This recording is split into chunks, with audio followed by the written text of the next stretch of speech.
ఉషోదయం ప్రేమించు కాపరి ఉషా కిరణాలు ఉదయకాలపు వాక్య ధ్యానమునకు మిమ్మల్ని ఆహ్వానిస్తున్నాం. ప్రార్థన. మహాపరిశుద్ధుడు అయిన తండ్రి, కృపగల యేసయ్య, ఈ ఉదయకాల సమయానికై స్తోత్రములు చెల్లించుకుంటున్నాం. తండ్రి, మమ్మల్ని ప్రేమించి నీ కృపను అనుగ్రహించిన విధానాన్ని బట్టి స్తోత్రములు. ఈ ఉదయకాలమున నాతోనూ కార్యక్రమమును వీక్షిస్తున్న ప్రతి ఒక్కరితో మాట్లాడము. ఈ వాక్యమును నాయన వినుచు దాన్ని గ్రహించుకుంటూ ముందుకు వెళ్ళుటకు మా అందరికీ నీ కృపను దయచేయమని, ఈ ఉదయకాలమున నీ వాక్యమును మాకు ఆశీర్వదించి అనుగ్రహించమని యేసు పరిశుద్ధ నామమున అడిగి వేడుకుంటున్నాను పరమ తండ్రి, ఆమెన్. ఈ ఉదయకాలపు వాక్య భాగం మత్తయి సువార్త 12వ అధ్యాయము 36-37 వచనములను చదువుకుందాం. నేను మీతో చెప్పున్నది ఏమనగా, మనుషులు పలుకు వ్యర్థమైన ప్రతి మాటను గూర్చియు విమర్శ దినమున లెక్క చెప్పవలసి ఉండెను. నీ మాటలను బట్టి నీతిమంతుడు అని తీర్పు నొందుదువు, నీ మాటలను బట్టియే అపరాధువని తీర్పు నొందుదువు. మనము చదివిన వాక్య భాగములో నీవు నేను పలుకు ప్రతి మాటకు ఒక దినమున దేవుని సన్నిధిలో లెక్క అప్పగించవలసిన వారిగా ఉన్నాం. మంచి కార్యముల గురించి మాట్లాడినట్లయితే, దేవునికి ఇష్టమైన కార్యములను నీ జీవితంలో నీవు కలిగి ఉన్నట్లయితే ఆయన కృపను పరిపూర్ణముగా నీవు సంపాదించుకొనగలవు. లేక వ్యర్థమైన మాటల చేత నీ జీవితమును వ్యర్థపరుచుకున్నట్లయితే దేవుని సన్నిధిలో ఒక దినమున నీవు ఆయనకు జవాబు చెప్పవలసిన వ్యక్తిగా ఉంటావని ఆయన యొక్క వాక్యము సెలవిస్తున్నది. ఈ ఉదయకాల సమయమున ప్రభు నీ మాటలను, ప్రతి మాటను లిఖించి ఉన్నాడు. అందుకే ఒక పాటలో భక్తుడు ఇలాగ పాడినారు: మనలోన ప్రతివాడు తన గురించి తాను దేవునికి లెక్క అప్పగించవలను, వ్యర్థముగా పలికే ప్రతి మాటను గురించి లెక్క అప్పగించాలని పాడి ఉన్నాడు. వ్యర్థమైన మాటల చేత నీవు దేవుని సన్నిధిలో ఆయన నీకు అనుగ్రహించే కృపను నిర్లక్ష్యపరుస్తున్నావా?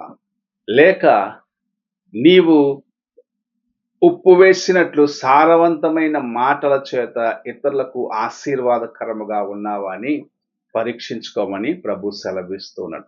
ఎందుకనగా నీ మాటలే నీ యొక్క హృదయంలో ఏమి దాగి ఉన్నది, నీ హృదయంలో ఎటువంటి కార్యములు ఉన్నవని ఇతరులకు చూపించగలవు. నీ మాటల చేత నీవు ఒకరిని ఆకర్షించుకొనగలవు, ఒకరిని నీకు దూరముగా చేసుకునే కార్యములు జరుగుతుంటాయి. కొందరి యొక్క మాటలు మనం చూసినట్లయితే కత్తిపోటు వంటి మాటలుగా ఉంటాయి, ఎదుటి వాడిని గాయపరుస్తాయి. ఎందుకురా ఆ వ్యక్తి దగ్గరికి వెళ్ళి నేను మాట్లాడినాను అని తన యొక్క హృదయములో నొచ్చుకుండే కార్యములు ఉంటాయి. అలాంటి వ్యక్తి దగ్గరికి మరలా వెళ్ళాలి అంటే అతడు గాయపరిచే మాటల చేత నన్ను కృంగదీస్తాడని వెళ్ళటానికి ఆలోచిస్తారు. కొంతమంది వారి యొక్క మాటలు ఎంతగా మధురముగా ఉంటుంటే మరలా వారి దగ్గరికి వెళ్ళటానికి ఇష్టపడతారు. అందుకే ప్రభు ఈ ఉదయకాల సమయంలో మన యొక్క మాటలు, వ్యర్థమైన మాటలను ప్రక్కన పెట్టేసి దేవుని యొక్క మాటల చేత నీ జీవితమును నీవు నింపుకొని ఆయనకు ఇష్టమైన జీవితమును జీవిస్తూ దేవుని యొక్క కార్యములను ఇతరులకు ప్రకటించుతూ ముందుకు వెళ్ళడానికి ప్రయత్నించమని ప్రభు సెలవిస్తూ ఉన్నాడు. యేసు ప్రభు మాట్లాడిన ప్రతి కార్యమును వినుటకు అనేకులు చేరుటకు కారణం ఆయన యొక్క మాటల్లో జీవం అన్నది. ఆయన యొక్క మాటలు వారి యొక్క జీవితంలో మార్చివేయగలిగినవి. నీవు ఆయన యొక్క కుమారుడిగా, కుమార్తెగా ఉన్నావు. నీ మాటలు ఇతరులకు ఆశీర్వాదకరముగా ఉన్నాయా? నీ యొక్క మాటలు ఇతరుల యొక్క జీవితమును బాగు చేసేవిగా ఉన్నాయా? కృంగిన వారిని లేవనెత్తుచున్నాయా? నలిగిన హృదయమును కట్టగలుగుచున్నాయా? స్థిరపరచగలుగుచున్నాయా అని పరీక్షించుకునేదానికి ప్రభు ఈ తరుణంని ఇచ్చి ఉన్నాడు. మన యొక్క మాటలు అవి దేవునికి అంగీకారముగా ఉన్నట్లుగా మొదటిగా మనల్ని మనం సిద్ధపరచుకోవాలి. వ్యర్థమైన మాటలకు దూరముగా, వ్యర్థమైన కార్యములను నీవు మాట్లాడకుండగా, వ్యర్థమైన వాటిని ఉచ్చరింపకుండగా నీ నాలుకను, నీ పెదవులను నీవు అదుపులో ఉంచుకోవాలని ప్రభు ఆశిస్తూ ఉన్నాడు. ఈ ఉదయకాల సమయమున నీవు మాట్లాడే మాటలు ఎందరికీ ఆశీర్వాదకరముగా ఉన్నాయి, ఎవరి జీవితంలో అవి వేదనకు కారణముగా ఉన్నాయి, దుఃఖమునకు కారణముగా ఉన్నాయని పరీక్షించుకొని నీ మాటలు దేవుని యొక్క దృష్టికి మొదటిగా ఇంపుగా ఉండాలని, దేవుని యొక్క మాటల చేత నీవు నింపుకోవాలని ప్రభు ఆశిస్తూ నీతోనూ నాతోనూ మాట్లాడచ్చు ఉన్నాడు. నీవు ఆయన యొక్క మాటల చేత అనగా దేవుని యొక్క వాక్యము చేత నీ హృదయమును నింపుకొని ఉన్నావా? నీవు పలుకు మాటలలో దేవుని యొక్క కృప కనికరమును చూపించగలుగుచున్నావా? నీవు పలుకు ప్రతి మాటలో ఆయన ప్రేమను చూపించగలుగుచున్నావా?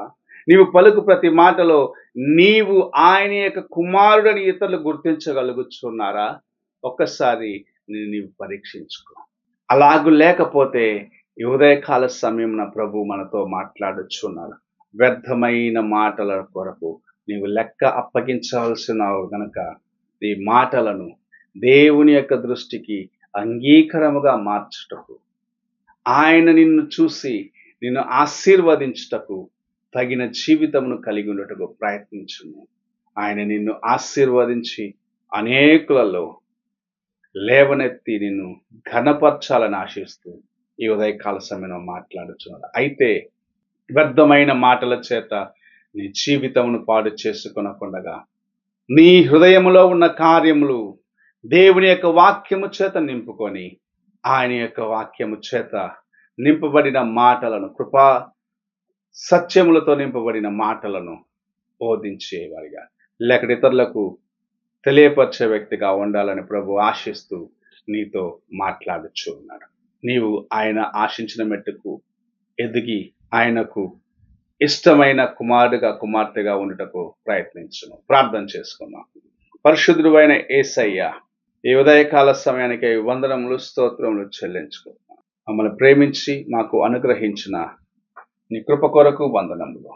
దేవా, నీ వాక్యమును నాయన మేము నెమరు వేసుకున్నటకు, అవి మా హృదయంలో నింపుకొనబడుటకును, ఇతరులకు ఆశీర్వాదకరమైన మాటలుగా మాలో నుండి ప్రవహించుటకు సహాయము చేయమని, వ్యర్థమైన మాటలకు మమ్మల్ని దూరపరిచి నీ వాక్యము చేత మమ్మల్ని కనికరించి నడిపించమని యేసు పరిశుద్ధ నామమున అడిగి వేడుకుంటున్నాను పరమ తండ్రి, ఆమేన్.